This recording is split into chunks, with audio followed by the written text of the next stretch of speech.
Welcome to episode number 7 of So This One Time a Cat got a little more of Bubbles the Chimp and behind the scenes of Super Bowl XXVI.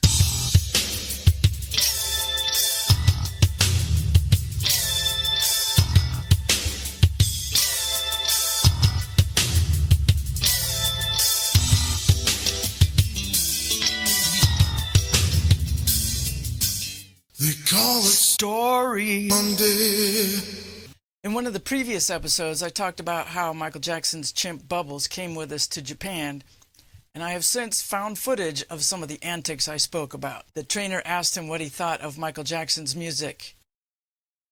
Apparently not the biggest fan. And then he asked him to do a little moonwalking for us. Being part of Super Bowl XXVI with Michael Jackson was one of the most fun times I can remember in my life because it was so intense. It was only going to happen once. It was live. It went out to 1.5 billion people, and what a memory.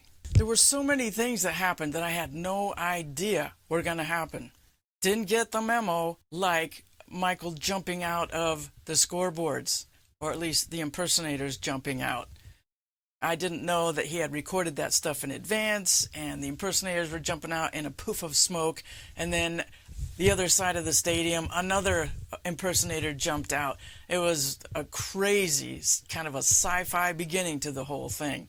Somebody mentioned to me recently that when they first saw me on stage, it was clear that I was really focused on Michael. No, I wasn't.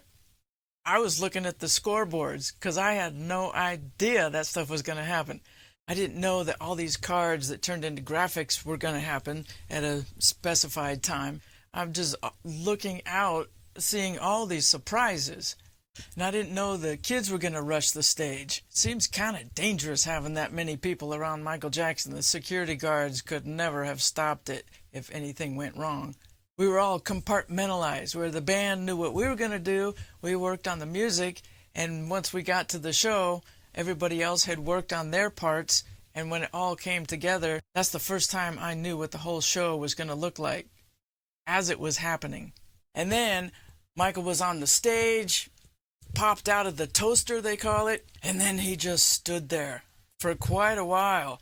The crazy thing is, it wasn't really a Michael crowd. Although tons of people were fans, it was a football crowd, and it was very different from the shows that we did across the world in stadiums with 50 to 80,000 people. I think he stood there just a little bit too long because with his crowd, people would just freak the entire time. But some of these people only wanted to see some football. But he certainly did command attention to the fans, man. Just one move of the head and they would lose it. And then when he took his glasses off, they would lose it again. I've seen some acts since then doing the same thing. Not quite getting the same response, but it's very effective. The guitar you see me holding there, it was my King Tut guitar, painted by Pamelina Hovnatanian. And she's an amazing artist. I had her do a couple of my album covers, my debut cover, Above, Below, and Beyond, and the Momentum cover. I had her paint jackets, and I bought 2 of her original paintings. You can check her out at pamelina.com. She does a lot of guitars for Fender and other companies. That guitar, although it's probably the most beautiful guitar I ever owned, it didn't sound that good. It really didn't sound that good. So now you can find it in a Hard Rock Cafe in Myrtle Beach, North Carolina. It's a really cool place for it because the Hard Rock is a pyramid shape and they have a wonderful, beautiful display with the guitar in it. In this picture you see wonderful singer Daryl Finnessy to the far left, right next to Dorian Holley, who was kind of the musical director for the Singers. And the woman who wrote Man in the Mirror, Saida Garrett, was on the Dangerous Tour with us. Right next to her, Kevin Dorsey. If you remember the old Twix commercials, he was the very low voice that said, "Oh, yeah." On bass, the other side of Michael, is Don Boyett. We used to call him Treetop because he was so tall. First time I saw him was super intimidating because he just looked like such a pro, and all my friends were wearing Pendletons and jeans. He was wearing a black suit. He had his hair straight up and purple. He turned out to be a super friendly guy and funny as hell. He could impersonate anybody on the bandstand. And in the yellow sleeves, David Williams, wonderful guitar player. He's the guitar you hear on Billie Jean and some really iconic guitar parts going back to the Jackson 5. He toured with Madonna, played on a bunch of records, and he used to go through 3 or 4 picks a night. He would pick so hard, he would just saw through those things. I've never seen anything like it. Here we have Lavelle Smith in the hat and Jamie King, both wonderful choreographers. Jamie was behind the Las Vegas Michael show called One. That's a residency show there. And I recently reconnected with Lavelle down in Brazil with Rodrigo Teaser and his Michael Jackson tribute show called The King of Pop. It was super great to reconnect with Lavelle. We get along great. And the dancers that are on bookends here, Eddie Garcia, who was on the Bad Tour, so this is his second tour with Michael, and Randy Allaire, that has a dance studio now in LA that's pretty popular. And right next to me here is Bob Hood, the guy that was behind all the pyrotechnics and explosions and fireworks. David Williams used to call him the Unabomber. He hated when the bombs went off during the show. The concussion was outrageous. And David had been to Vietnam, so it just kind of took him back to wartime. Actually, he just giggled.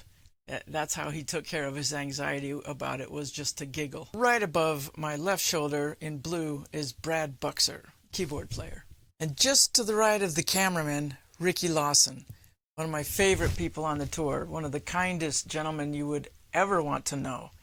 Sadly, Ricky passed away, and so has David Williams since then. During the Bad Tour, Ricky had an endorsement with Bose, and when we went to Japan, he connected with Bose, and he arranged to get all of us kind of a boom blaster. We were in Japan on Christmas.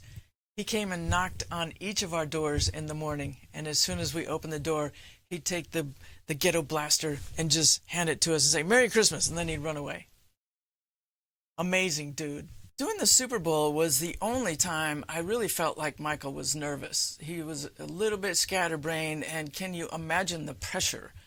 Because there's no rewind. It's live. It's got to happen, and nothing major can go wrong. After we got the music down, doing the medleys that we didn't normally do in the show, then we did the live rehearsals in an empty stadium.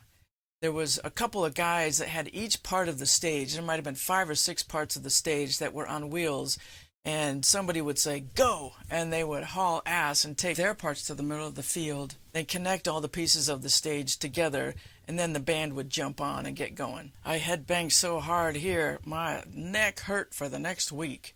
This part just cracked me up, because when it's live, the people that put the smoke in there have to kind of gauge what the wind is doing. At one point, you can hardly see either of us. Just kind of in a cloud. I remember some of the initial attempts at getting a globe on stage. It was that big. When there was a cue, they would start blowing it up, and it was never full size when we needed it to be. So I think they changed course and either got a more powerful compressor to shoot air into it, or maybe they downsized the balloon. I tell you, one of the craziest things that happened on Super Bowl day, I was working with a producer at that time that was working on a new record with a band project. He thought for the band to be a success, that all of the players within the band should really come out of nowhere and not be known as having been with a big act like Michael Jackson. So despite the fact that I had already done the Bad Tour for a year and a half, and I was halfway through the Dangerous Tour, he thought I should not do the Super Bowl, because then everybody would know who I was. Kind of crazy logic. So I just kept my mouth shut, went real early to get my hair and makeup done, did the Super Bowl, got through the Pasadena hell traffic, got home, took a shower, took my makeup off, got my hair down, and then went to the studio in the afternoon and didn't say a word. I figured he'd find out eventually, but I just didn't want to hear the crap before the day, and I wasn't about to miss the opportunity. There are some crazy thinking people in the world.